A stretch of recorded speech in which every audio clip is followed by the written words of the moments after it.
नमस्कार प्रिय अभ्यर्थियों एवं भविष्य के अधिकारियों। आप लोगों का आपके अपने इस नंदिनी आईएएस में स्वागत है।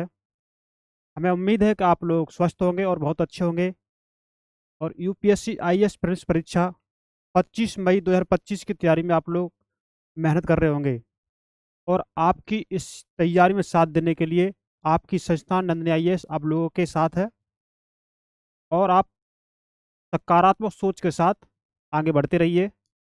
अभी हम क्लास 6 की एनसीईआरटी को कवर कर रहे हैं, इतिहास की है। जैसे कि हमने बताया कि मैं संजीव कुमार, अध्यापक इतिहास का, आपकी क्लास 6 से लेकर क्लास 12 तक की एनसीईआरटी कवर करा रहा हूँ। इसमें आपकी हर चीज़ को डिटेल से बताया जा रहा है, एक एक शब्द को बारीक से बताया जा रहा है, क्योंकि एनसीईआरटी में हर शब्द को हम पढ़ रहे हैं। इसके अलावा और कुछ पढ़ना है नहीं एनसीईआरटी में। एक बार हम इसको एक बार पढ़ ले जाएंगे तो फिर जिस जिस तरह चाहो पढ़ना चाहो उस तरह आप पढ़ सकते हैं उसके बाद। ठीक है, इस एक बार हमारे साथ रह करके एक सही से अपनी तैयारी में नया जोश भर करके अपनी तैयारी में नया नया आयाम दे सकते हैं। और जब आप एनसीईआरटी पढ़ लेंगे, एक दो बार, दो तीन बार इसका रिवीजन कर लेंगे, तो फिर आप एक ये समझेंगे कि हाँ, हमने बहुत कुछ पढ़ लिया है। और आप एनसीईआरटी में कमज़ोर महसूस नहीं करेंगे अपने आप को, ये नहीं समझेंगे कि हाँ, हमने कुछ पढ़ा ही नहीं है। तो इससे पहले हमारे 9 चैप्टर हो चुके हैं क्लास 6 की एनसीईआरटी में, इतिहास की में, जो हमारी अतीत पुस्तक का नाम है। और आज हमारा 10वां चैप्टर होगा। और अब हम क्लास 6 की एनसीईआरटी की मतलब अंतिम चरण की तरफ चल रहे हैं। 12 चैप्टर हैं इसमें, आज 10वां हो जाएगा।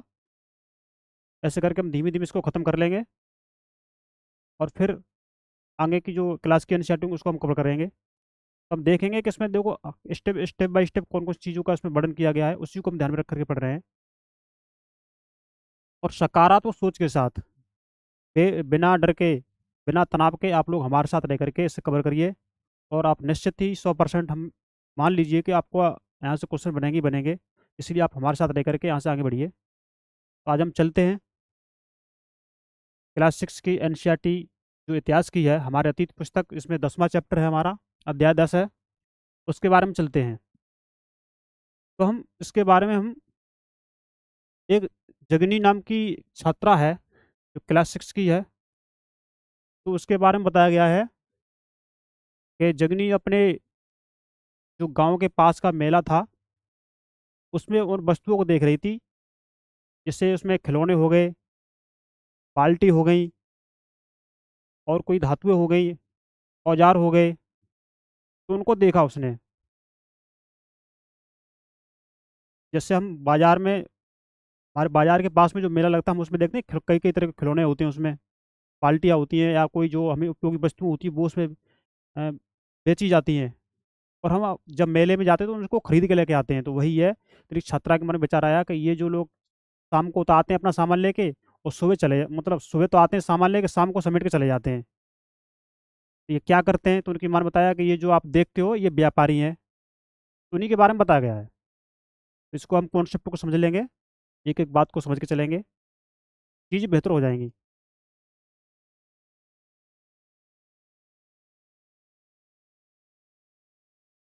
अब इसमें हम व्यापार और व्यापारियों के बारे में जानकारी को हम पढ़ेंगे।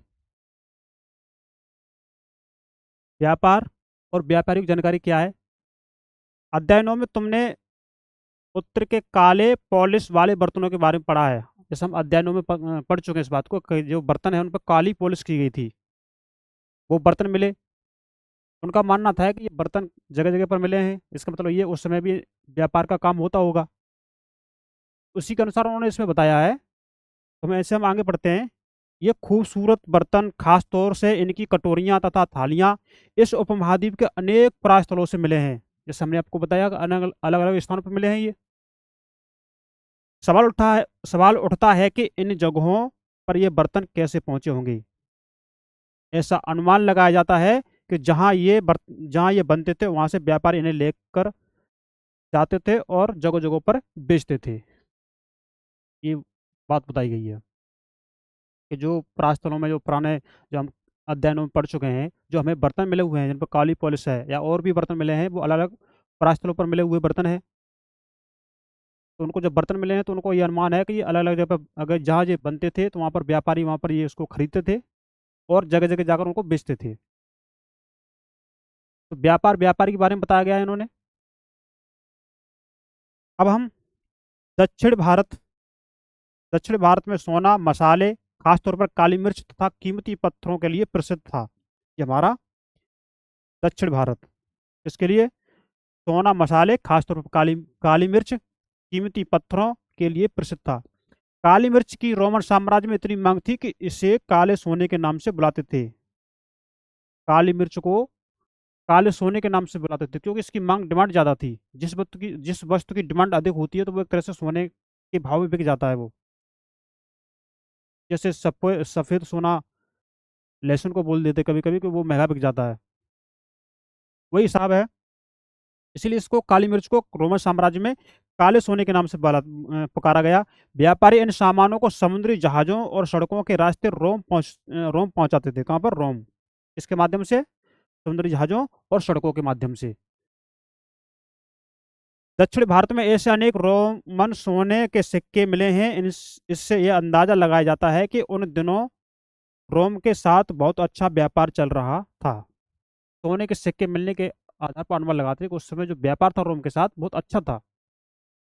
सड़कों के माध्यम से व्यापार होता था, समुद्री मार्गों से व्यापार होता था। वहाँ सिक्के पाए गए सोने के। अपने यहाँ से काली मिर्च जाती थी और भी कीमती धातुएं यहाँ से जाती थी। उसी के बारे में उन्होंने बताया है। क्या तुम बता सकती हो कि ये सिक्के भारत कैसे और क्यों पहुंचे होंगे?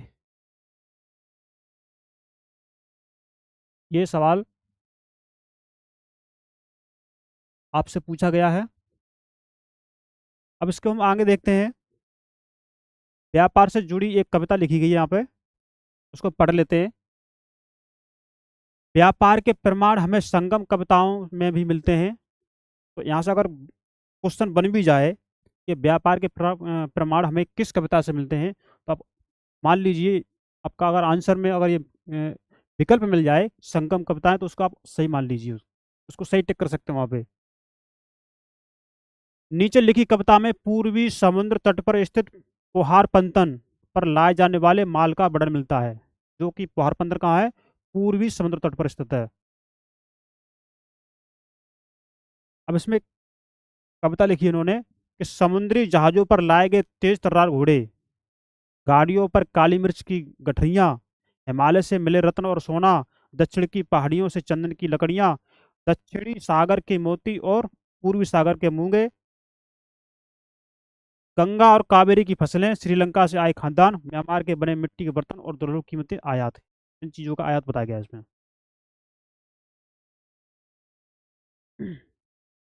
तो जो म्यांमार के जो बने मिट्टी के बर्तन हैं और जो दुर्लभ कीमती जो जिनकी वस्तुएं उनका आयात किया गया इसमें, है ना।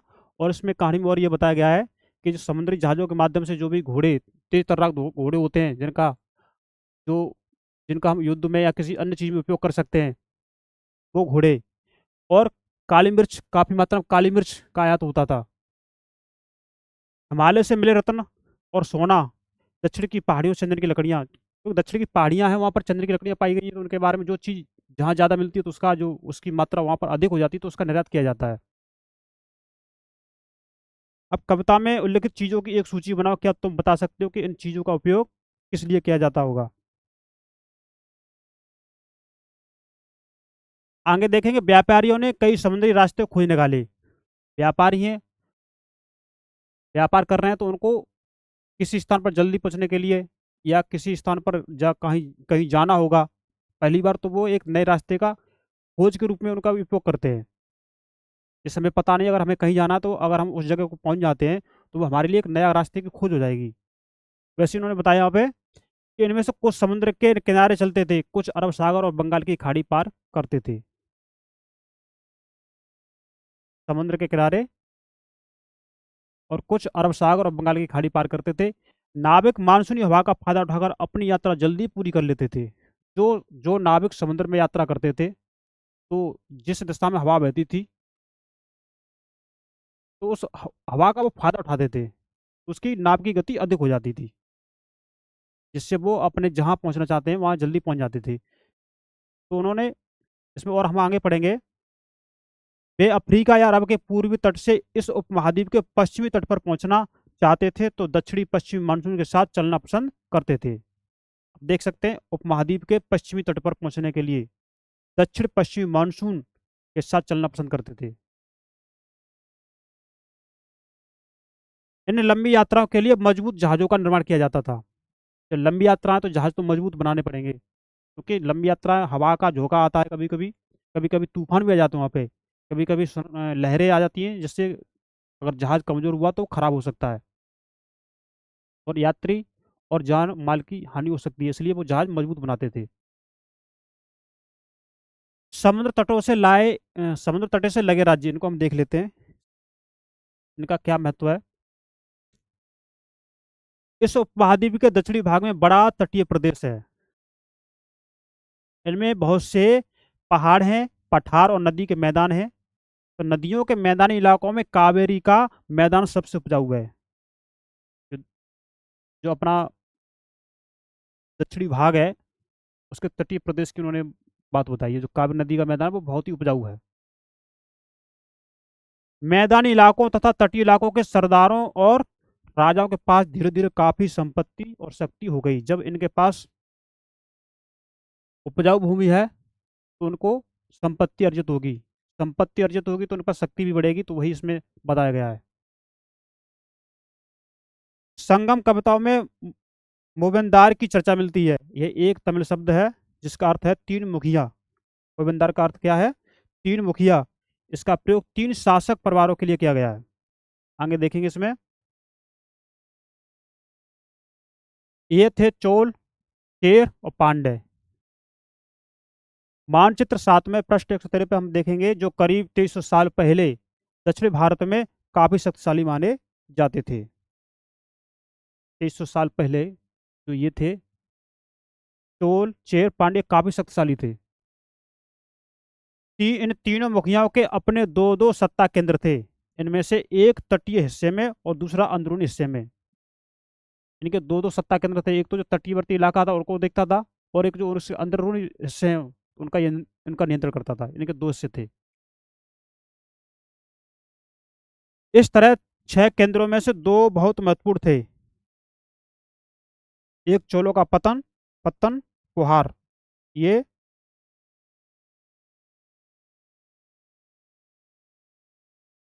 और दूसरा है कावेरी पट्टिनम।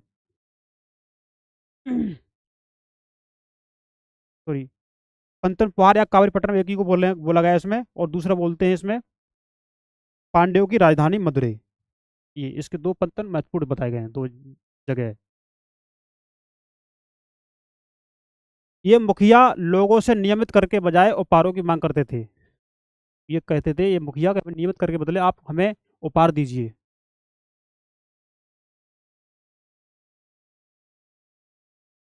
कभी कभी ये सैनिक अभियानों पर भी निकल पड़ते थे और आसपास के इलाकों से शुल्क वसूल कर लाते थे।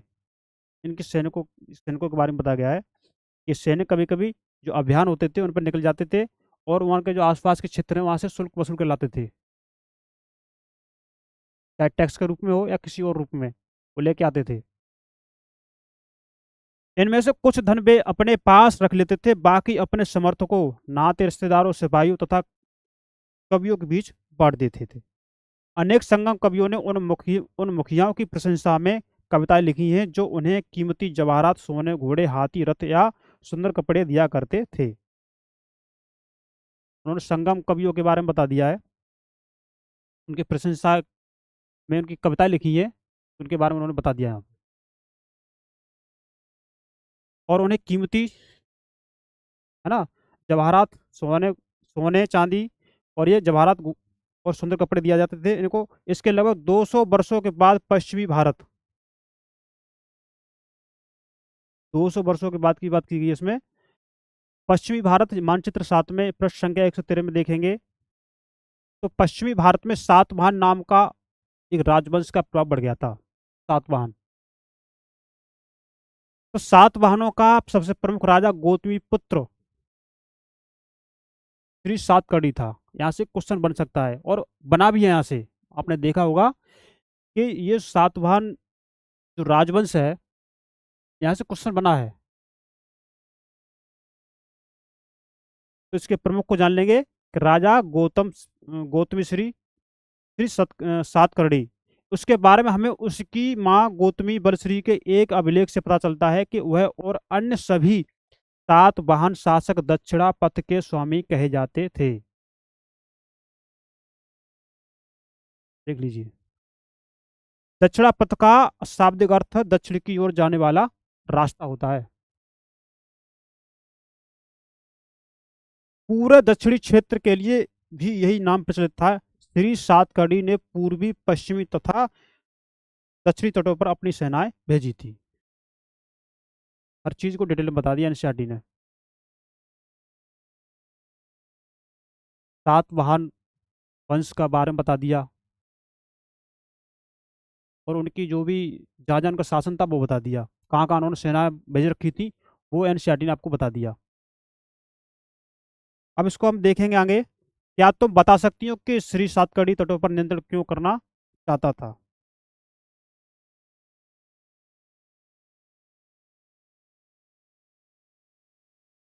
इस तरह के क्वेश्चन आप लोगों के लिए हैं। अब हम रेशम मार्ग की कहानी को देखते हैं। रेशम मार्ग की क्या कहानी है? कीमती चमकीले रंग और चिकनी मुलायम बनावट की वजह से रेशमी कपड़े अधिकांश समाज में बहुमूल्य माने जाते हैं। जो कपड़ा चिकना हो, मुलायम हो, मजबूत हो, तो वो समाज में उसका स्थान अच्छा माना जाता है, क्योंकि वो कीमत मानते हैं, वो उसकी कीमत अधिक है, बहुमूल्य है, मतलब कि उसकी कीमत ज्यादा है। रेशमी कपड़ा तैयार करना एक जटिल प्रक्रिया है। देखेंगे कि रेशम के कीड़े से कच्चा रेशम निकालकर सूत कताई होती है और फिर उससे कपड़ा बना जाता है। रेशम बनाने की विधि बता दी उन्होंने। रेशम की क्या उपयोगिता है, बहुमूल्य है, क्यों बहुमूल्य है, और किस किस कीट से उसका उत्पादन होता है। रेशम के कीट से निकाला जाता है ये। तो रेशम के कीड़े से कच्चा रेशम निकालकर सूत की कताई होती है और फिर उससे कपड़ा बना जाता है। रेशम बनाने की तकनीकी का आविष्कार सबसे पहले चीन में करीब 7,000 साल पहले हुआ। चीन में हुआ था सबसे पहले, कितने, करीब 7,000 साल पहले हुआ था इसका।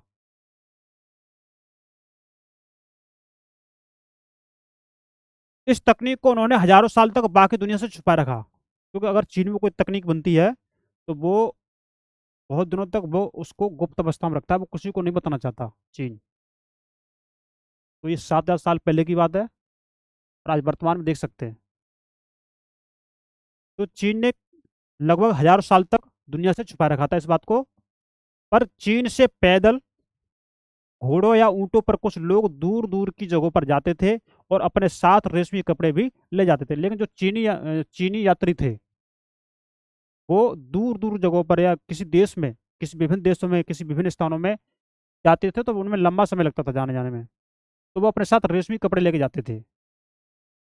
जब कहीं रेशमी कपड़े लेके जाएंगे, उसकी उसके बारे में पूछेंगे वहाँ के लोग कि क्या चीज़ है, आपने कैसे बनाया, कहाँ से कैसे बनाया, क्या इसका क्या महत्व है। वही बात है। जिस रास्ते से ये लोग यात्रा करते थे वह रेशम मार्ग सिल्क रूट के नाम से प्रसिद्ध हो गया। इसमें सिल्क रूट के बारे में बता दिया कि वह मार्ग सिल्क रूट के नाम से प्रसिद्ध था, जिस रास्ते से चीनी लोग यात्रा करते थे रेशमी कपड़ों के साथ। कभी कभी चीन के शासक ईरान और पश्चिमी एशिया के शासकों को उपहार के तौर पर रेशमी कपड़े भेजते थे। चीन के जो शासक थे, ईरान और पश्चिमी एशिया के शासकों को उपहार के तौर पर ये रेशमी कपड़े भेजा करते थे।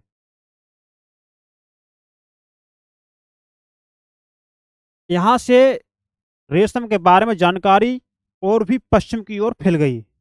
जब ईरान और पश्चिमी एशिया में आप इन चीज़ों को भेजेंगे तो उनकी जानकारी वो तो बढ़ती जाएगी ना, जहाँ जहाँ फैलेगी।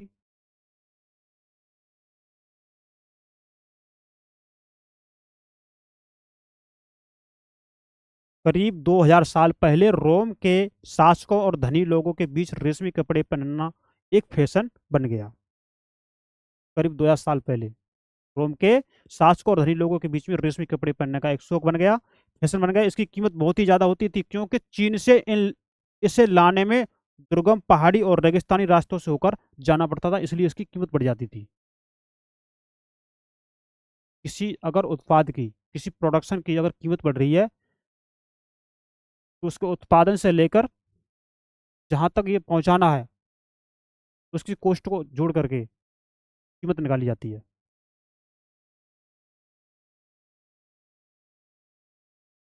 क्यों चीन से इसे लाने में दुर्गम पहाड़ी, ये तो हमने पढ़ लिया। रास्ते के आसपास रहने वाले लोग व्यापारियों से यात्रा शुल्क भी मांगते थे। अब मानचित्र 6 में पृष्ठ संख्या 84-85 को देखेंगे, तो इसमें सिल्क रूट तथा उसकी शाखाओं को दिखाया गया है, जो हम पहले देख चुके हैं। अध्याय 8 में करीब हमने इसको देख लिया है। कुछ शासक इसके बड़े बड़े हिस्सों पर अपना नियंत्रण करना चाहते थे, क्योंकि इस रास्ते पर यात्रा कर रहे व्यापारियों से उन्हें कर शुल्क तथा तोपों के जरिए लाभ मिलता था। जहाँ लाभ मिलेगा वहां पर बड़े बड़े शासक नियंत्रण करना चाहेंगे, क्योंकि हर कोई चाहता है कि हमारे पास पैसा हो, हमारे पास संसाधन ज्यादा हो। इसके बदले ये शासक ने व्यापारियों को अपने राज्य से गुजरते वक्त लुटेरों के आक्रमणों से सुरक्षा देते थे। सिल्क रूट पर नियंत्रण रखने वाले शासकों में सबसे प्रसिद्ध कुषाण थे। यहाँ से क्वेश्चन पूछा जा सकता है, ध्यान से देखेंगे इसको। सिल्क रूट पर नियंत्रण रखने का काम सबसे प्रसिद्ध उनका जो शासक थे, कौन थे? कुषाण थे। करीब 2000 साल पहले मध्य एशिया तथा पश्चिमोत्तर भारत पर इनका शासन था। 2000 साल पहले की बात हो रही है। मध्य एशिया तथा पश्चिमोत्तर भारत पर इन कुषाणों का शासन था। पेशावर और मथुरा इनके दो मुख्य शक्तिशाली केंद्र थे। एक पेशावर, दूसरा मथुरा। यहाँ से मतलब ऐसे ऐसे टर्म दिए जा रहे हैं, यहाँ से क्वेश्चन बन सकता है, और आपने देखा होगा यहाँ से क्वेश्चन बने भी हैं। इसीलिए तो हम पढ़ रहे हैं अपनी एनसीईआरटी। एक बार देखिए, दोबारा फिर देखिए, डबल की स्पीड में देखिए दोबारा, ध्यान से सुनिए। आपको मैं कह रहा हूं, आपको आप अगर कॉपी पेन लेकर के नहीं बैठे हैं, अगर नोट नहीं कर पा रहे हैं, तो आप इसको दोबारा फिर देख लीजिए। डेढ़ की स्पीड में देख लीजिए इसको, डबल की स्पीड में देख लीजिए। जैसा आप समझ पाए आप उस हिसाब से देख लेंगे, तो ये चीज़ें आपको जब बार बार आपके कान से गुजरेगी या आपकी आंखों से गुजरेगी, तो आपको जल्दी चीज़ परीक्षा में आसानी से आप पता कर पाएंगे, हाँ हमने ये पढ़ा है और इसका आंसर ये सही है। इनके दो मुख्य शक्तिशाली केंद्र थे, हमने पढ़ लिया है, पेशावर और मथुरा। तक्षशिला भी इनके ही राज्य का हिस्सा था। इनके शासनकाल में ही सिल्क रूट की एक शाखा मध्य एशिया से होकर सिंधु नदी के मुहाने के पंतनों तक जाती थी। मध्य एशिया से होकर जो सिंधु सिंधु नदी का जो मुहाना है, वहाँ जो बंदरगाह था, वहाँ तक एक रास्ता है इसका सिल्क रूट का। वो हम अध्याय 8 में जो हमने मैप दिखाया था उसमें हम देख चुके हैं। या आप वहाँ पे देखेंगे, उसका आप स्क्रीनशॉट लेकर रख सकते हो, आप वहाँ से देख सकते हैं। यदि आपके पास बुक हो तो आप वहाँ से देख सकते हैं। फिर यहाँ से जहाजों द्वारा रेशम पश्चिम की ओर रोमन साम्राज्य तक पहुंचता था। इस उपमहाद्वीप में सबसे पहले सोने के सिक्के जारी करने वाले शासकों में कुषाण थे। अब देख लीजिए कितनी बार क्वेश्चन पूछा गया यहाँ से। सबसे पहले सोने के सिक्के जारी करने वाले शासकों में से कौन थे? कुषाण थे। कितनी बार क्वेश्चन पूछा गया है। सिल्क रूट पर यात्रा करने वाले व्यापारी इनका उपयोग किया करते थे। ये हमने उनके कुषाण के बारे में पढ़ लिया, हमने सिल्क रूट के बारे में पढ़ लिया, है ना। कितने वर्ष पहले रेशम का उत्पादन हुआ था, किस देश में हुआ था, वो हमने पढ़ लिया। चीन ने कितने वर्षों बाद ये योजना बताई, वो मालूम कैसे पड़ी? जब ये वहाँ के यात्री जब बाहर गए थे, लंबी यात्रा पर गए थे, हजारों साल तक तो चीन ने इसको बताया ही नहीं। तो किसी और को ना मालूम पड़ जाए, हम ज़्यादा बना लेंगे तो हम लोगों को उसको महंगी कीमतों बेच सकेंगे। इनका ये कॉन्सेप्ट रहा होगा। तो सिल्क रूट पर गाड़ियों का उपयोग क्यों कठिन होता होगा, इनके बारे में आप विचार करेंगे। चीन से समुद्र के रास्ते भी रेशम का निर्यात होता था। मानचित्र 6 में पृष्ठ संख्या 84 से 85 में इसे ढूंढो। समुद्र के रास्तों रेशम भेजने में क्या सुविधाएं और क्या समस्या आती होंगी। ये आप जो हमने अध्याय 8 में हमने पढ़ा दिया है, जब जहाँ चैप्टर खत्म होता है वहाँ पर जो दो मैप हैं उनमें हमने बता दिया है। अगर आपके पास बुक ना हो तो आप अध्याय 8 में जाइए, वहाँ का जो सिल्क रूट वाला जो मैप है उसका स्क्रीनशॉट लेकर रख लिए अपने अपने पास। वो जो मानचित्र इसमें बताए जा रहे हैं उनको मानचित्र को देखिए कि सिल्क रूट कहाँ से कहाँ गया है। मैंने पहले भी आपसे कहा एक अपने पास एटलस रखेंगे आप, इसमें विश्व के जो भी जहाँ जिस जिस लोकेशन पर देश के नाम अवस्थित हैं उनको देखेंगे कि कौन से देश की सीमा कहाँ तक है। तो वो चीज़ें जब हम उनको बार बार अभी से यूज़ करना सीखेंगे तो आपको मैप पर ज़्यादा काम करने की जरूरत नहीं है, अगर आप अभी से करने लगेंगे तो। ना फिर आपको ये पता करना पड़ेगा कि पहाड़ कौन सा, पर्वत किस लोकेशन पर है, कौन सी नदी कहाँ बह रही है, कौन सा राज्य किस क्षेत्र पर कहाँ दिखाया जा रहा है।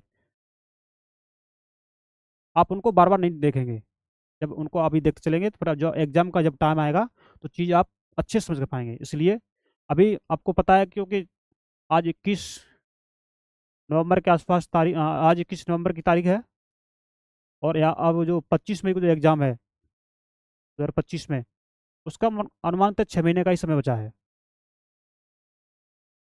इसलिए आप लोग अब देखिए इतने दिनों में इतनी हमारी एनसीईआरटी हो गई, कुछ दिनों में ये भी कवर हो जाएगी। तो जब आप इसको बार बार देख लेंगे, एक दो तीन बार देख लेंगे इसको, तो बड़े आसानी से आप इसको कर लेंगे। तो हम आगे देखते हैं इसमें बौद्ध धर्म का प्रसार।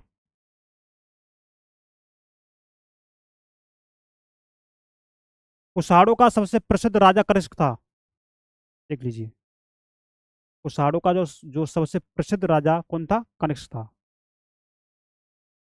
उसने करीब 1900 साल पहले शासन किया। उसने एक बौद्ध परिषद का गठन किया था जिसमें एकत्रित होकर विद्वान महत्वपूर्ण विषयों पर विचार विमर्श करते थे। बुद्ध की जीवनी, बुद्ध चरित्र के रचनाकार कवि अश्वघोष कौन है, बुद्ध चरित्र के रचनाकार कौन है, कवि अश्वघोष कनिष्क के दरबार में रहते थे। अश्वघोष तथा अन्य बौद्ध विद्वानों ने अब संस्कृत में लिखना शुरू कर दिया था। तो इनमें बौद्ध धर्म के प्रसार के बारे में इन्होंने बताया है। कुषाणों के प्रसिद्ध राजा कनिष्क है ना, और उनके जो दरबार में जो कवि रहते थे उनका नाम बताया गया इसमें अश्वघोष। उन्होंने अपना एक संघ बनाया तो उसमें विचार विमर्श करते थे ये लोग, वही बताया गया इसमें। आगे देखेंगे कि इस समय बौद्ध धर्म की एक नई धारा महायान का विकास हुआ। इसकी बौद्ध धर्म की आप देख सकते हैं, सीधे सीधे देख रख देते हैं मिलाने के लिए कि इससे ये इसके सामने कौन सा विकल्प लग रहा है, कहाँ मैच हो रहा है ये। देख लीजिए आप, बौद्ध धर्म महायान। आगे भी पढ़ेंगे हम, जैसे जैसे कवर करते जाएंगे तो हमें बहुत चीज मिल जाएगी यहाँ से।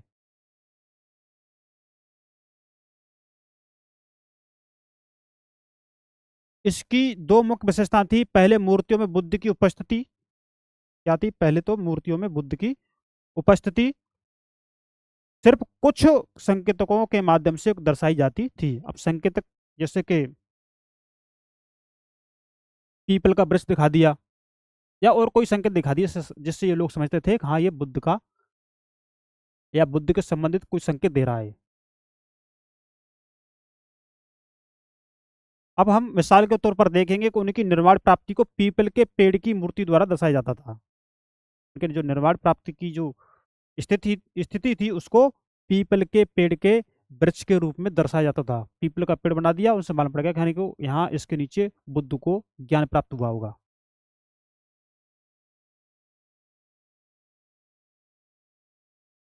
अब बुद्ध की प्रतिमाएं बनाई जाने लगी, वो ये बाद में हुई हैं। इनमें से अधिकांश मथुरा में तो कुछ तक्षशिला में बनाई जाने लगी। अधिकांश तो मथुरा में बनी थी लेकिन उसमें उससे कम मात्रा में कुछ स्थिति में तक्षशिला जगह वहां पर बनाई गई थी। दूसरा परिवर्तन बोधिसत्व में आस्था को लेकर आया, तो देख लेंगे। बोधिसत्व उन्हें कहते हैं जो ज्ञान प्राप्ति के बाद एकांत वास करते हुए ध्यान साधना कर सकते हैं। लेकिन ऐसा करने के बजाय वे लोगों को शिक्षा देने और मदद करने के लिए सांसारिक परिवेश में ही रहना ठीक समझने लगे। बोधिसत्व का मालूम पड़ गया। लोगों की समस्याएं खत्म करने के लिए, लोगों के ज्ञान देने की वजह से वो लोगों के साथ ही रहना शुरू कर दिए। पहले वो एकांत जगह में रहते थे, साधना करते थे, उनको बोधिसत्व बताया गया है। धीरे धीरे बोधिसत्व की पूजा काफी लोकप्रिय हो गई और पूरे मध्य एशिया, चीन, बाद में कोरिया और जापान तक फैल गई। इन इन जगहों पर ये इनकी लोकप्रियता फैल गई थी। बौद्ध धर्म का प्रसार पश्चिमी और दक्षिणी भारत में हुआ। पश्चिमी और दक्षिणी भारत में हुआ, जहां बौद्ध भिक्षुओं के रहने के लिए पहाड़ों में दर्जनों गुफाएं खोदी गईं। पश्चिमी और दक्षिणी दिशाओं में जब पहाड़ थे, वहां पर जो उनके रहने के लिए गुफाएं खोदी गई थी। तो वो जब वहां रहेंगे तो वो अपने धर्म का प्रचार तो करेंगे, बौद्ध धर्म। अब इसको देखेंगे, ये चित्र दिखाया गया है। एक बार चित्र को देख लेते हैं।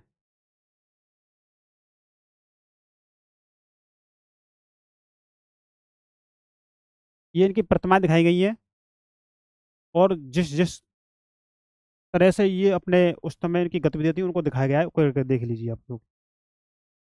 ये वृक्ष दिखाया गया है, ये इनकी मूर्तियां, इनकी प्रतिमाएं दिखाई गई हैं। सांची के स्तूप का एक मूर्ति चित्र इसमें दिखाया गया है। यहाँ इस वृक्ष और उसके नीचे के खाली आसन को देखो। मूर्तिकारों ने यह बताने की लिए खुदाई की कि यह मूर्ति बनाई कि बुद्ध को ज्ञान की प्राप्ति इसी वृक्ष के नीचे बैठ कर ध्यान करते हुए हुई। ये दिखाया गया है, पीपल का वृक्ष दिखाया गया है इसमें।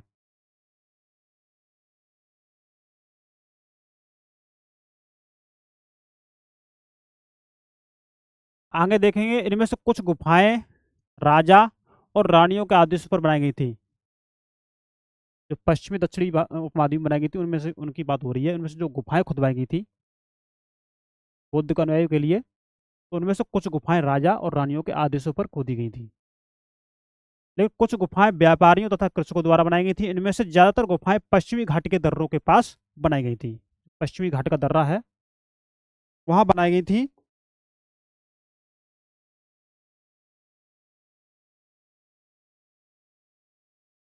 दक्कन के शहरों और तटों के समृद्ध बंदरगाहों और इन्हें जोड़ने वाली सड़कें भी इन्हीं दर्रों से होकर गुजरती थी। ऐसा लगता है कि यात्रा करने वाले व्यापारी इन गुफाओं वाले मठों में विश्राम के लिए रुकते थे। आगे देखेंगे, बौद्ध धर्म दक्षिण पूर्व की ओर श्रीलंका, म्यांमार, थाईलैंड तथा इंडोनेशिया सहित दक्षिण पूर्व एशिया के अन्य भागों में भी फैल गया। दक्षिण पूर्व की ओर जैसे श्रीलंका में, म्यांमार में, हमारे उपमहाद्वीप का जो दक्षिण पूर्व का हिस्सा है, ये बात हो रही है। थाईलैंड में, इंडोनेशिया सहित दक्षिण पूर्व के एशिया के अन्य भागों में भी बौद्ध धर्म का प्रसार हुआ।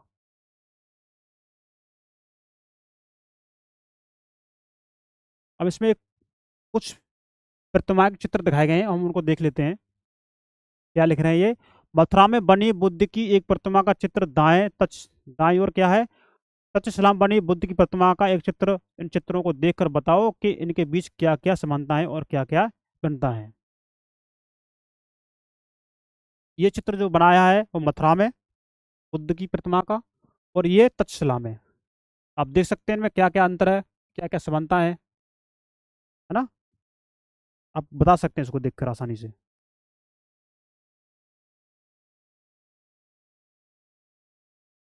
ये इस जो मथुरा में जो चित्र बना है वो खड़ी अवस्था में बना गया है, और इसमें जो तक्षशिला में बना हुआ है ये आसन लगा के बैठे हैं, उनका ये मूर्ति का निर्माण किया गया है। तो और बाद बाकी का आप खुद अनुमान लगाएंगे, इनमें देख के बताएंगे इसमें क्या क्या है। थेरवाद नामक बौद्ध धर्म का आरंभिक रूप इन क्षेत्रों में कहीं अधिक प्रचलित था। थेरवाद।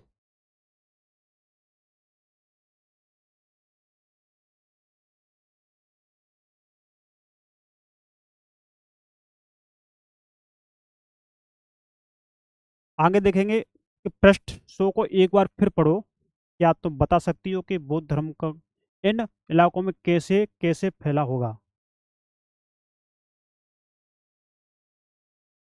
आगे देखेंगे हम कि तीर्थ यात्रियों की जिज्ञासा। इसको हम जानेंगे कि तीर्थ यात्रियों की क्या जिज्ञासा थी। हमने पहले अध्याय में ही जब एनसीईआरटी स्टार्ट कर रहे थे, हमने उसमें आपको बता दिया कि काफिला क्या होता है ना।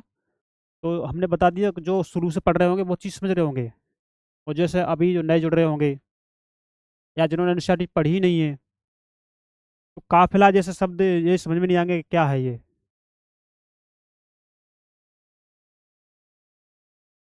तो वही बता रहा हूँ कि आप शुरू से चीज़ पढ़ेंगे और सुनेंगे समझेंगे, क्योंकि एनसीईआरटी तो हम विस्तार में ही तो पढ़ रहे हैं, एक एक चित्र को देखते हुए पढ़ रहे हैं, एक एक साड़ी को देखते हुए पढ़ रहे हैं, एक एक शब्द को पढ़ रहे हैं। जो शब्द जिन्हें पता नहीं है या जो समझ में नहीं आ रहा उनको हम बता भी दे रहे हैं कि इसका शब्द का मतलब ये हो रहा है। और यहाँ से जो प्रश्न पूछे जा रहे हैं, संभावना है, वो भी हम बता रहे हैं।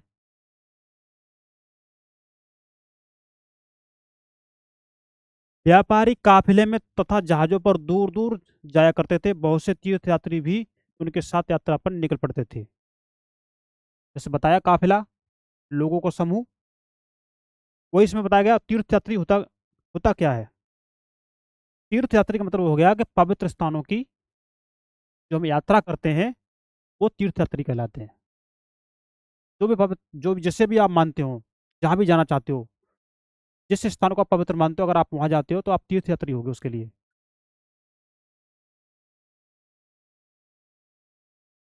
इसी तरह भारत की यात्रा पर आया चीनी बौद्ध तीर्थ यात्री कौन था? चीनी बौद्ध तीर्थ यात्री, इसका क्या नाम है? फासियन। काफी प्रसिद्ध है ये। वह करीब 1600 साल पहले आया, और स्वयं तसांग जो ये 1400 साल पहले। लेकिन थोड़ा नाम और डेट याद रख लेंगे तो ज़्यादा आसान होगा ये समझने में,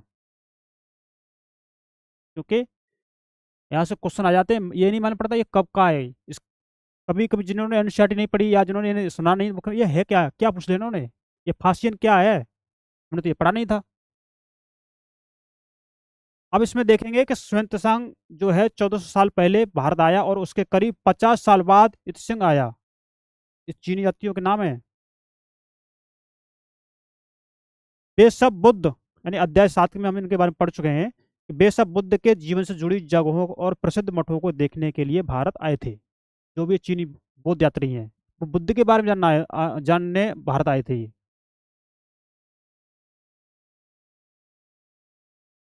इनमें से प्रत्येक तीर्थयात्री ने अपनी यात्रा का वर्णन लिखा।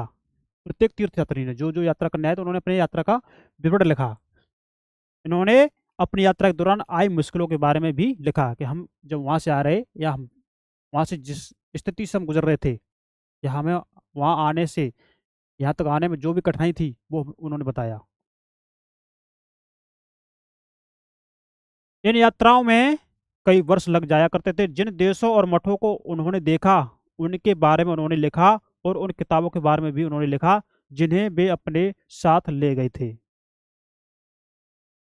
इन चीनी यात्री ने। अब हम थोड़ा हाशियन चीनी वापस कैसे लौटे, हम इसके बारे में थोड़ा पढ़ लेते हैं। हाशियन ने अपने घर चीन वापस लौटने के लिए अपनी यात्रा बंगाल से शुरू की। कहाँ से की? बंगाल से। किसने? हाशियन चीनी यात्री ने, जब जब ये भारत से वापस लौट रहा था। वह व्यापारियों के एक जहाज पर चढ़ गया। मुश्किल से वे 2 दिन ही चल पाए थे कि एक समुद्री तूफान में फंस गए। तो समुद्र में तूफान अक्सर आते रहते हैं। 2 दिन बाद क्या हुआ? तूफान आ गया। आगे क्या हुआ? व्यापारी अपने जहाज को डूबने से बचाने के लिए उसमें से अपने माल को फेंककर जहाज को हल्का करने की कोशिश करने लगे। उन्हें लगा कि अब हम डूबने वाले हैं, तो जान बचाने के लिए अगर हम अपने माल को फेंक देंगे तो जान तो बच जाएगी हमारी। तो यही ध्यान में रख करके उन्होंने जो समुद्र में उसमें जो जहाज में माल था वो कुछ माल उठा करके बाहर समुद्र में फेंक दिया। इससे जहाज हल्का हो जाएगा, तो जो तूफान आ रहा है उसमें जो जहाज हमारा हिल रहा है, डूबने की जो शंका उत्पन्न हो रही है वो बच जाएगी। फासियन ने भी अपने सामान को तो फेंक दिया, पर अपनी उन पांडुलिपियों और बुद्ध की मूर्तियों को नहीं फेंका, जिन्हें उसने अपनी भारत यात्रा के दौरान संकलित की थी। अंततः 13 दिनों के बाद आंधी रुकी। उसने समुद्र का वर्णन इस प्रकार किया। अब थोड़ा समुद्र वर्णन देखेंगे। तो जो चीन यात्री थे फासियन, इन्होंने इनके साथ जो भी सामान था, इन्होंने तो अपना सामान तो फेंक दिया बचने के लिए, लेकिन जो अपने भारतीय उपमहाद्वीप से जो भी बुद्ध की जो भी पांडुलिपियां हैं या उनकी मूर्ति लेके गए थे, उनको नहीं फेंका, वो अपने साथ ही लेके गए थे। अब इन्होंने समुद्र का वर्णन क्या किया उसको हम देखते हैं। समुद्र असीम है। समुद्र कैसा है? समुद्र असीम है। सूर्य, चांद या तारे की गति को देखे बिना यह पता लगा पाना असंभव है कि पूर्व किधर है और पश्चिम दिशा किधर है। उन्होंने कहा, हाशियन ने, कि समुद्र असीम है। अगर ये सूरज, चांद और ये चंद्रमा अगर ये ना हो, तारे अगर ये ना हो, तो हम ये नहीं पता कर पाएंगे कि हमारी दिशा पूर्व कहाँ, पश्चिम किधर है। समुद्र इतना बड़ा है, दूर दूर तक कोई चीज नजर ही नहीं आती, पता नहीं कहाँ चल रहे हैं। तो उसका वर्णन इन्होंने इसमें बता दिया है, फासियन नामक जो चिर यात्री थे उन्होंने। अगर बरसात और अंधेरा हो तो जहाज को हवा की रुख में ले जाने के अलावा और कोई चारा नहीं। अगर बरसात हो रही है और अंधेरा है, तो हमें कुछ दिख ही नहीं रहा, तो जिधर हवा चलेगी उधर ही, उसी की दिशा में हमारा जहाज जाएगा। कहाँ ले जाओगे? जावा पहुंचने में से उसे 90 दिन से भी ज्यादा लगे। वहां वह 5 महीने के लिए रुका। इसके बाद दूसरे व्यापारी जहाज में चढ़कर वह चीन पहुंचा। अब फासियन की भारत से वापस लौटने के बारे में वर्णन सुन सकते हैं। समुद्र का वर्णन कर दिया उन्होंने। आपके एनसीईआरटी ने तीर्थ यात्री क्या होते हैं उनके बारे में बता दिया। एक एक शब्द तो आपको एनसीईआरटी डिटेल में बता रहे हैं। तो एक बार हम पढ़ लेंगे डिटेल से, तो हमें बार बार चीज नहीं पढ़नी पड़ेगी और डिमोशन भी नहीं होंगे। तो जब चीज़ें पढ़ी है तो मोटिवेशन तो मिलता है। जब चीज़ पढ़ी ही नहीं है तो फिर कहाँ मोटिवेशन मिलेगा? तो आपका मोटिवेशन बना रहे, आपकी तैयारी अच्छी बनी रहे, आपकी तैयारी में जोश भरा रहे। इसीलिए आपकी संस्थान नंदनी आईएएस आप लोगों के लिए ये जो कार्यक्रम है आपको समर्पित है। बिना सिर पर दबाव बनाए हुए, आराम से, तसल्ली से, क्योंकि अभी हमारे पास 6 महीने टाइम है। तो उससे पहले बहुत कुछ कर लेंगे। अगर हमारे साथ रहकर करोगे तो बहुत कुछ कर लेंगे, और अपने मन से करेंगे तो फिर पता नहीं। वही बताया गया है। अब हम स्वयं तसांग के बारे में पढ़ते हैं। ये आए थे भूमार्ग से। जो स्वयं तसांग जो यात्री थे, चीनी यात्री, ये आए थे भारत से, उसमें भूमार्ग से, मतलब जो रास्ते के माध्यम से, जो सड़क के माध्यम से या किसी रास्ते के माध्यम से आए थे। मतलब इन्होंने पानी का जो जहाज थे उनका यूज बहुत कम किया था। तो जो ये है ना, उत्तर पश्चिम और मध्य एशिया से होकर ये आए थे, है ना, उत्तर पश्चिम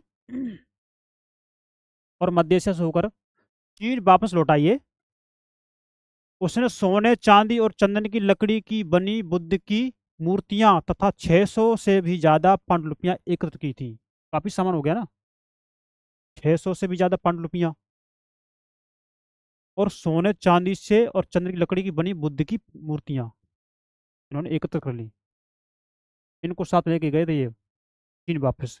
इन्होंने भूमार्ग का यूज किया था, मतलब किसी जहाज के चक्कर में ना पड़े ये। और पढ़े होंगे तो इसमें थोड़ा बताया गया होगा आगे, वो देख लेंगे हम। घोड़ों पर लाद कर ले गए ये। इन्हें इन्हें वह 20 घोड़ों में, तो 20 घोड़ा बहुत हो गया ना, इन्होंने काफी सामान इकट्ठा कर लिया। तो 20 घोड़ों पर लाद कर ये ले गए थे। पर इनमें से 50 पांडुलिपियां उस समय खो गई। 600 में से 50 खो गई। जब सिंधु नदी पार करते हुए उसकी नाव उलट गई, मतलब इन्होंने सिंधु नदी पार करी, तो सिंधु नदी जो पार की होगी तो नाव के माध्यम से की, तो नाव इनकी उलट गई, तो उसमें आगे क्या होता देखते हैं कि अपने जीवन का बाकी हिस्सा उसने बची हुई पांडुलिपियों का संस्कृत से चीनी अनुवाद करने में लगा दिया। बाद बाकी का जो उसका जीवन का जो हिस्सा बचा हुआ था, जो जीवन बचा हुआ था, तो जो पांडुलिपियां जो संस्कृत भाषा में लिखी गई थी उसको चीनी भाषा में कन्वर्ट करने में ही, अनुवाद करने में ही बाद बाकी का जीवन उसने बता दिया, बीत गया जीवन। तो धर्म से संबंधित आप देख सकते हैं चीन की क्या रवैया रहा है। अब हम नालंदा के बारे में देखेंगे कि शिक्षा का एक विशिष्ट केंद्र, त्सांग तथा अन्य तीर्थयात्रियों ने उस समय के सबसे प्रसिद्ध बौद्ध विद्या केंद्र नालंदा, क्या, नालंदा जो बौद्ध का जो विद्या केंद्र था, क्या था, नालंदा, यानी जो बिहार में है, यहाँ अध्ययन किया।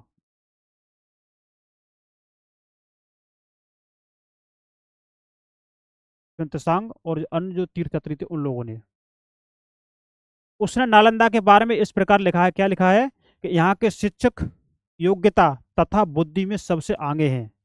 नालंदा के शिक्षक के बारे में बता रहे हैं ये, जो विदेश चीन के जो यात्री यहाँ पे आए थे, तीर्थयात्री आए थे वो, तो क्या बताया है कि यहाँ के शिक्षक योग्यता तथा बुद्धि में सबसे आगे हैं, बुद्ध के उपदेशों का वह पूरी ईमानदारी से पालन करते हैं। अब देख लेंगे कितनी अच्छी बात लिखी है, या कैसी भी लिखी है आपके अपने साथ देख सकते हैं। मठ के नियम काफी सख्त हैं जिन्हें सबको मानना पड़ता है। वाद पूरे दिन वाद विवाद चलते ही रहते हैं, जिससे युवा और वृद्ध दोनों ही एक दूसरे की मदद करते हैं। पूरे दिन वाद विवाद चलते रहते हैं और उनसे जो निर्णय निकलता है युवाओं का या वृद्धों का, उनके प्रति जो सहायता करने का, उन पर वो विचार विमर्श करते रहते थे। विभिन्न शहरों से विद्वान लोग अपनी शंकाएं दूर करने यहाँ आते थे। विभिन्न शहरों से, अलग अलग शहरों से विद्वान लोग जो अपने, जो उनमें डाउट होते थे, जो उनमें जो शंकाएं होती थी, उनको दूर करने के लिए यहाँ नालंदा आते थे। तो वहाँ पूरे दिन विचार विमर्श होता रहता था। नए आगंतुकों से पहले द्वारपाल ही कठिन प्रश्न पूछते हैं। जो नए आगंतुक, जो नए आने वाले लोग होते हैं, उनसे जो द्वारपाल होते हैं वो पहले ही कठिन कठिन जवाब, मतलब कठिन प्रश्न पूछ लेते हैं उनसे। इनमें से क्या होता है, उनके अंदर जाने की अनुमति तभी मिलती है जब वे द्वारपाल को सही उत्तर दे पाते हैं। मतलब उसके जो द्वारपाल थे उस नालंदा विद्यालय के, तो वो जो आने वाले लोग थे उनसे कठिन प्रश्न पूछते थे।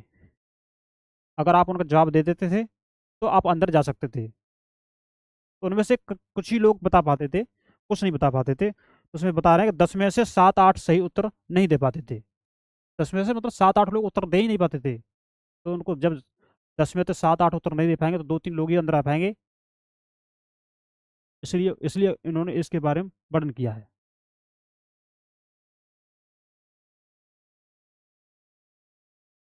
अब भक्ति की शुरुआत, इसको हम देख लेते हैं।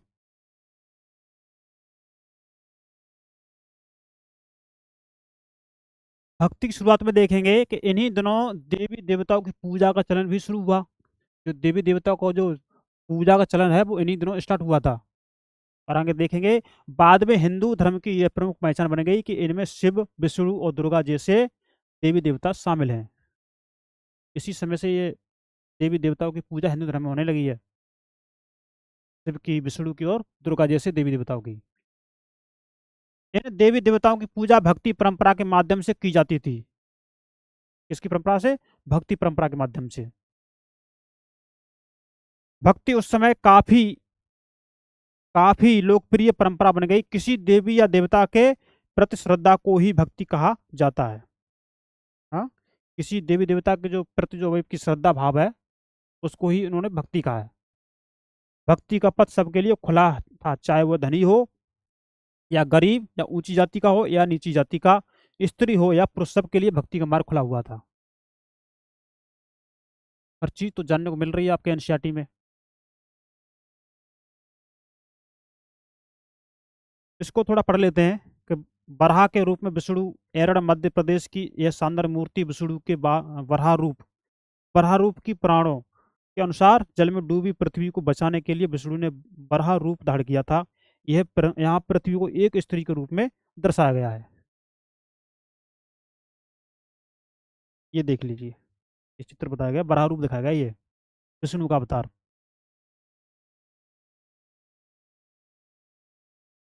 पृथ्वी को यहाँ बचाया था उन्होंने। तो इनकी एक लंबी कहानी है। अब एनसीईआरटी पढ़ा रहे हैं तो उसमें हम ज़्यादा तो नहीं जा सकते, आपने अगर देखी हो टीवी सीरियल पर। तो एनसीईआरटी के अनुसार हम चल रहे हैं। भक्ति मार्ग की चर्चा हिंदुओं के पवित्र ग्रंथ भगवत गीता में की गई है। भगवत गीता महाभारत यानी अध्याय 12 के जब हम देखेंगे, महाभारत का एक हिस्सा है। इसमें भगवान कृष्ण अपने भक्त और मित्र अर्जुन को सभी धर्मों को छोड़कर उनकी शरण में जा आने को उपदेश देते हैं। भगवान श्री कृष्ण के बारे में बताया गया है और अर्जुन के बारे में जो वाद विवाद हुआ, उन्होंने कहा आप सभी को छोड़िए, सब कुछ छोड़िए, आप हमारी शरण में आइए।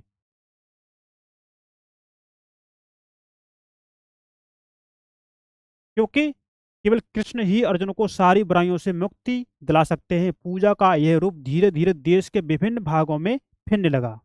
जो पूजा का जो ये रूप है, जो देश के विभिन्न भागों में फिरने लगा धीमे धीमे।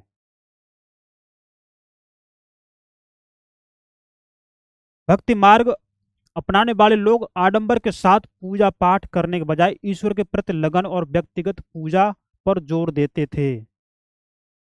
आडंबर थे, आडंबर को छोड़ करके जो भी ईश्वर के साथ भक्ति करनी चाहिए, जो पूजा करनी चाहिए, उस पर बल देना चाहिए, ऐसा इन्होंने बताया है।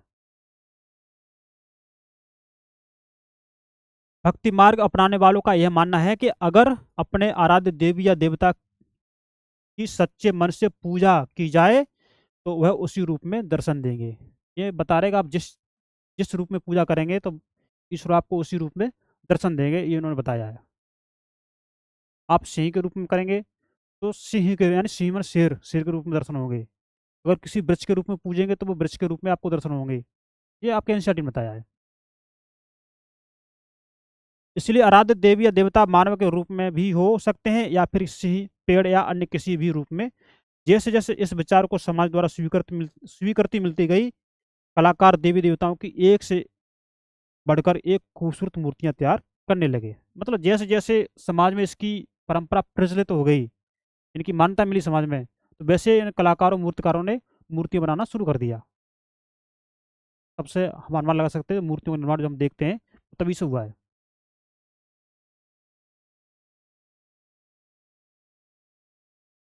थोड़ा भक्ति पढ़ लेते हैं, भक्ति क्या है।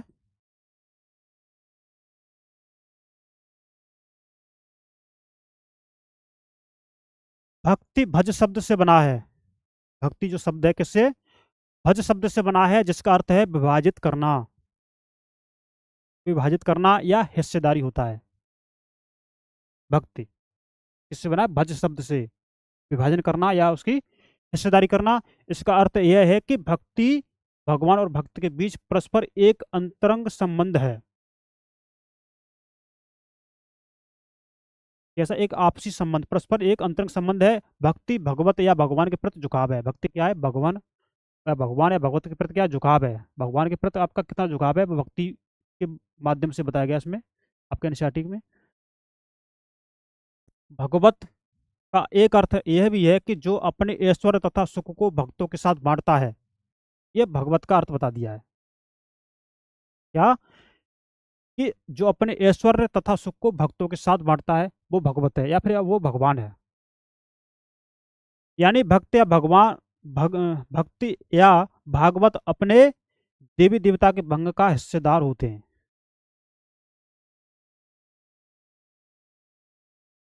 जो भक्त या भागवत अपने जो देवी देवता के भंग का हिस्सेदार होते हैं, मतलब उनका जो आशीर्वाद बताते हैं या उनका जो भी, या उनका हिस्सा मान लीजिए या उनकी कृपा का हिस्सा मान लीजिए, उसके वो क्या होते हैं, हिस्सेदार बताए गए हैं।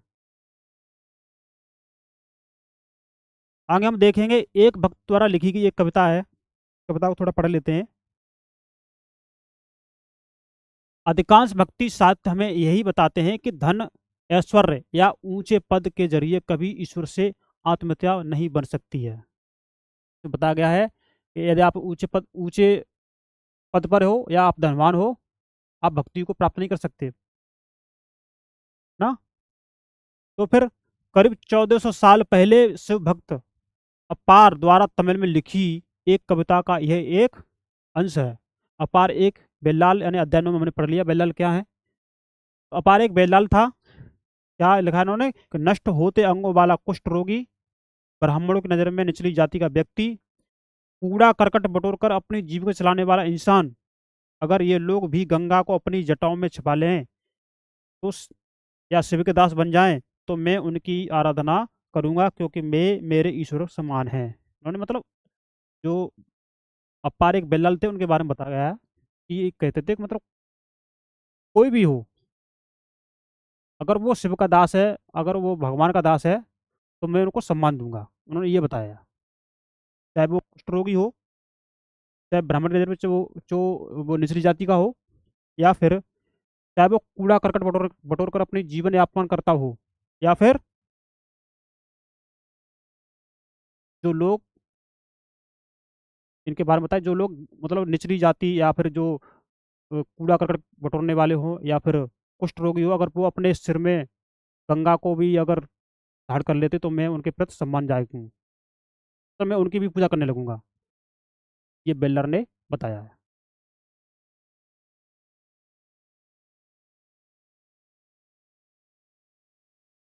क्योंकि वे मेरे ईश्वर समान है, मतलब वो ईश्वर के समान है।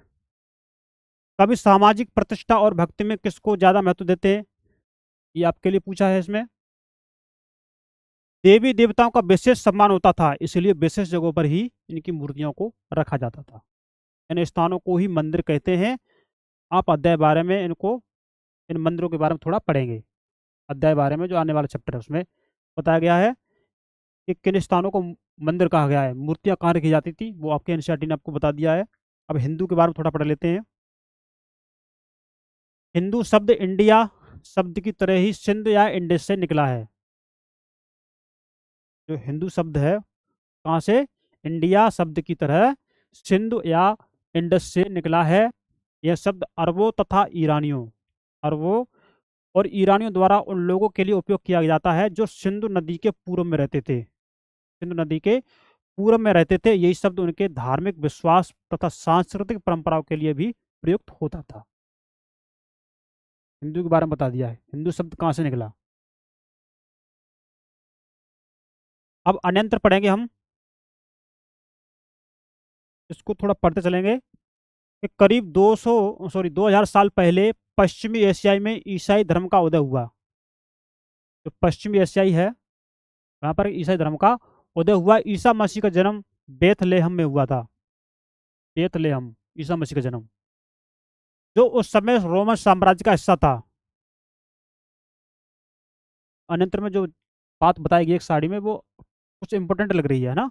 तो जो मैं बता रहा हूँ आप थोड़ा यहाँ ध्यान देंगे शब्दों पर, तो चीज़ें जब सुन लेंगे ध्यान से तो समझ में भी अच्छी तरह आएंगी।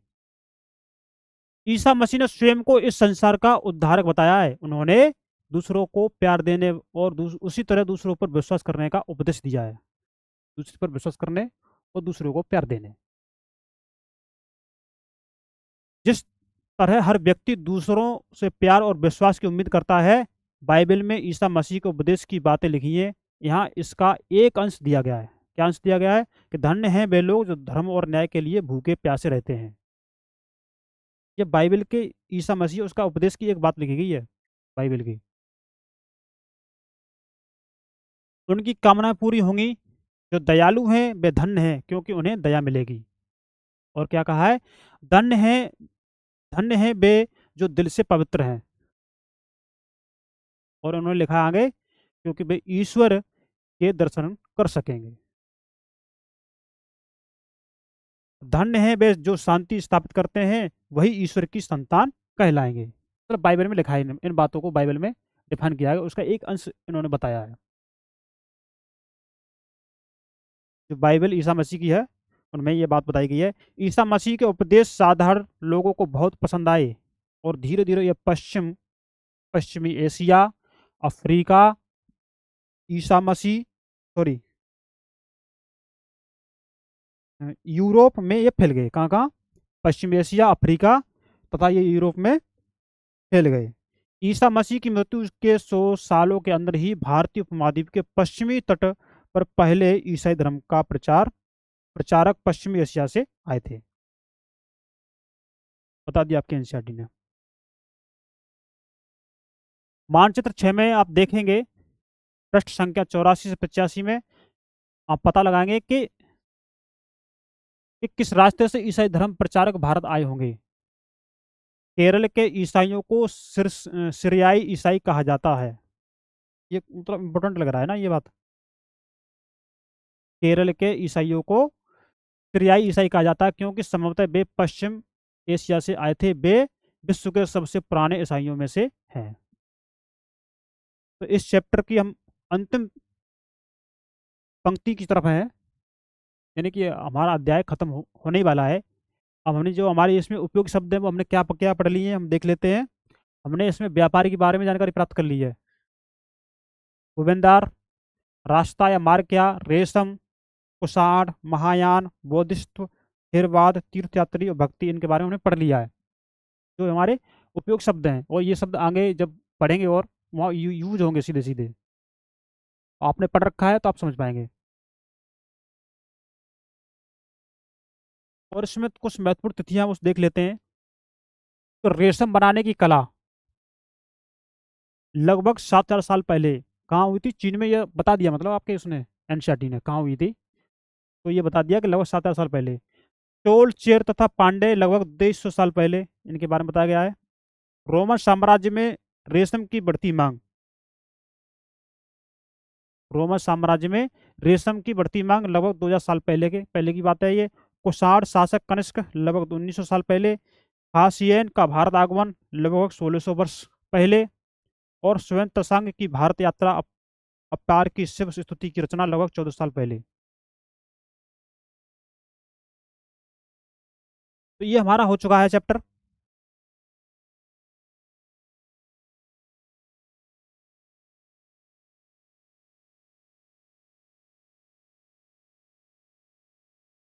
अभी तक जो हमारे अध्याय हो चुके हैं, 10 अध्याय हो चुके हैं।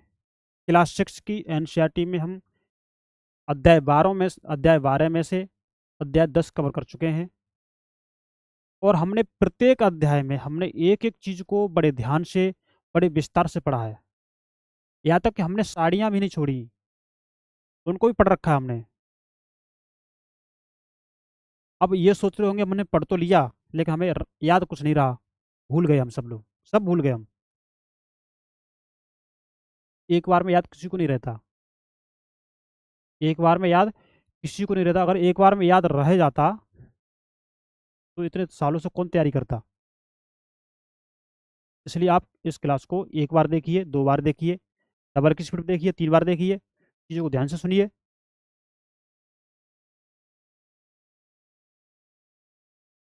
तो आप पाएंगे कि हम एक बहुत अच्छे स्तर पर पहुंच गए हैं। हमारी तैयारी जो एक है बहुत अच्छे स्तर पर पहुंच गई है।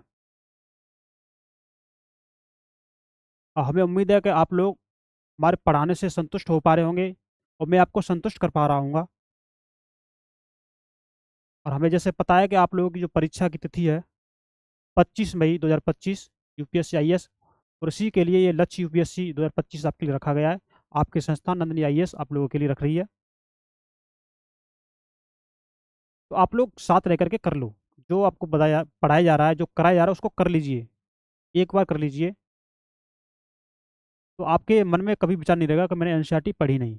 और इसीलिए संस्थान आपको इन क्या चीज़ छोड़नी चाहिए, क्या चीज़ पढ़नी चाहिए, उसी को ध्यान में रख करके आपको ये हर चीज़ आप लोग आपको जो उपयोग आपकी जो परीक्षा से महत्वपूर्ण है उसको कराया जा रहा है।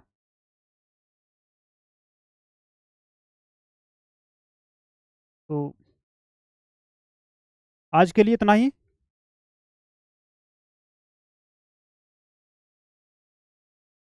अब मिलते हैं नेक्स्ट क्लास में।